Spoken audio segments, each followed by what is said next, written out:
Hello viewers, welcome back to you on my YouTube channel. And guys, today I am going to discuss the most important topic, that is a tense, and which is very useful from your exam point of view. And many questions come from this tense. This is a present perfect continuous tense. So guys, first of all I would like to tell you where we use present perfect continuous tense. देखो, जब आपको किसी भी sentence में या किसी भी situation में आपको टाइम बताना पड़े कि आप ये कोई भी काम कितने टाइम से कर रहे हो, कितनी ड्यूरेशन से कर रहे हो, कब से कर रहे हो, जब टाइम की सेंस आ जाए, जब टाइम की फीलिंग आ जाए, then you will use present perfect continuous tense. अगर हम हिंदी में बात करें, अगर किसी सेंटेंस में से रहा है, से रहे हैं और से रहा है आ जाए या से है आ जाए, then we use present perfect continuous tense. जैसे से रहा है या से है, तो उसमें हम क्या लगाएंगे, उसमें हम प्रेजेंट परफेक्ट कॉन्टिन्यूस टेंस लगाएंगे. अब बात करते हैं कि हम प्रेजेंट परफेक्ट कॉन्टिन्यूस टेंस में कौन सी हम हेल्पिंग वर्ब यूज करते हैं. सो गाइज, हम प्रेजेंट परफेक्ट कॉन्टिन्यूस टेंस में हम यूज करते हैं has been and have been. So now you should know where we use has been and where we use have been. We use has been with singular person.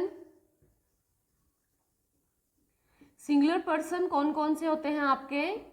Singular person होते हैं आपके he, she, it, या कोई भी name आ जाए या कोई भी सिंगल थिंग आ जाए तो आपको हैज बीन लगाना है. अब हम बात करते हैं हैव बीन.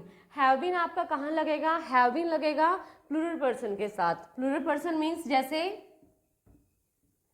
यू, वी, दे, या कोई भी ऑब्जेक्ट आ जाए या कोई भी सब्जेक्ट आ जाए जो आपका प्लूरल में है तो उसके साथ हैव बीन लगेगा.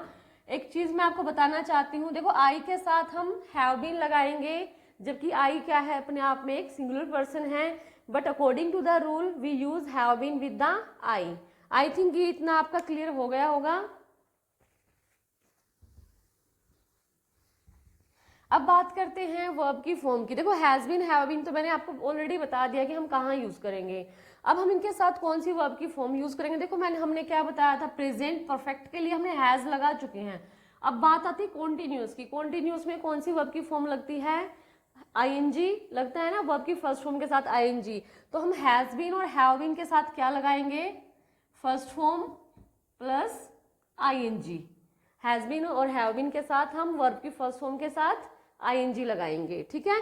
अब हम बात करते हैं सिंस और फॉर, जो मोस्ट इंपोर्टेंट पार्ट है इस आपके टेंस का. देखो गाइज, सिंस कहाँ लगेगा और फॉर कहाँ लगेगा? सिंस लगेगा पॉइंट ऑफ टाइम के साथ. पॉइंट ऑफ टाइम के साथ. जब आपको कोई आपकी क्रिया, कोई काम आपको पॉइंटली बताना है, आपको एग्जैक्टली बताना है, then we use since. And जब आपका फोर कहाँ लगेगा? फोर लगेगा पीरियड ऑफ टाइम. जब आपको टाइम ड्यूरेशन में बताना है देन आप फोर लगाओगे. अब बात करते हैं पॉइंट ऑफ टाइम में क्या क्या चीजें आती हैं. पॉइंट ऑफ टाइम की बात करते हैं, सिंस की बात करते हैं कि सिंस में क्या क्या चीजें आ जाएंगी. देखो पॉइंट ऑफ टाइम आ जाएगा, मान लो कोई डेट आ गई, मान लो 21 सितंबर आ गया, तो ये एक फिक्स्ड डेट है, तो इसमें हम क्या लगाएंगे? सिंस लगाएंगे. कोई भी ईयर आ जाए, सपोज करो 1987 आ गया, 86 आ गया, 2010 आ गया, तो उसके साथ भी आप क्या लगाओगे? सिंस आ जाएगा, सिंस लगेगा उसके साथ भी. सपोज टाइम फेजेस आ गए, जैसे मॉर्निंग आ गया, इवनिंग आ गया, या आफ्टरनून आ गया, तो उसके साथ भी आप क्या लगाओगे? सिंस लगाओगे. कोई भी स्टेज आ गई लाइफ की, जैसे अडल्टहुड आ गया, चाइल्डहुड आ गया, ओल्ड एज आ गया, तो उसके साथ भी आप क्या लगाओगे? सिंस लगाओगे. मतलब जो आपको टाइम का एग्जैक्ट पॉइंट बताए उसके साथ आप सिंस लगाओगे. लेकिन अगर नेक्स्ट हम बात करें फॉर की, अगर आपका टाइम ड्यूरेशन में आ जाए अगर आपका टाइम ड्यूरेशन में आ जाए, जैसे आपका आ जाए 4 डेज आ गया आपका, ठीक है, 10 ईयर्स आ गया आपका, 10 डेज आ गया आपका, तो आप क्या लगाओगे, आप 4 लगाओगे। 4 मिनट्स आ गए, 40 आवर्स आ गए, ठीक है, तो आप क्या लगाओगे, देन आप 4 लगाओगे। आई थिंक ये क्लियर हो गया होगा आपका। अब बात करते हैं सेंटेंस स्ट्रक्चर की। देखो सेंटेंस स्ट्रक्चर आपका क्या रहेगा, किसी भी सेंटेंस को बनाने के लिए हमें सब्जेक्ट की नीड होती है। सब्जेक्ट प्लस में आपका has been, have been as a helping verb लगेंगे, has been, have been as a helping verb लगेंगे। प्लस में वर्ब की फर्स्ट फॉर्म के साथ आपका आईएनजी रहेगा, प्लस में सिंस, फॉर, प्लस में आपका ऑब्जेक्ट आ जाएगा।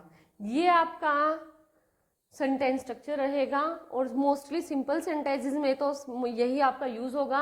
और इसी के वे से मैं आपको एक सेंटेंस बना के दिखा रही हूँ। सपोज करो कि मैं भी आपको बोल रही हूँ मैं आपको 2 घंटे से पढ़ा रही हूँ, तो इसमें क्या आएगा, इसमें क्या आ जाएगा, आई हैव बीन, फिर उसके बाद क्या आ जाएगी, वर्ब आ जाएगी, टीचिंग यू।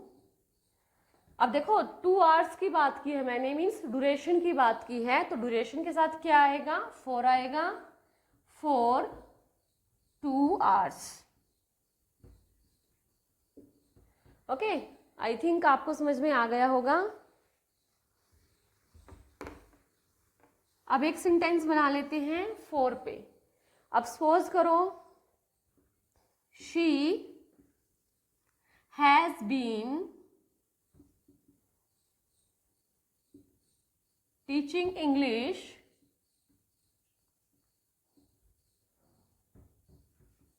For 10 years. अब इसमें क्या बना कि वह 10 साल से इंग्लिश पढ़ा रही है, ठीक है। अब एक सिंस का हम बना लेते हैं, शी हैज बीन, लेकिन ये मैं आपका विदाउट वर्ब बनाऊंगी, she has been ill since yesterday, वह कल से बीमार है। So these are the simple sentences. अब नेक्स्ट वीडियो में मैं आपको इसके जो पार्ट होते हैं नेगेटिव, इंटेरोगेटिव और कॉम्प्लेक्स सेंटेंसेस, वो पार्ट मैं आपको आगे शेयर करूंगी। जस्ट आप मेरी वीडियो के साथ जुड़े रहिए। So guys that enough for today and thank you, have a wonderful day.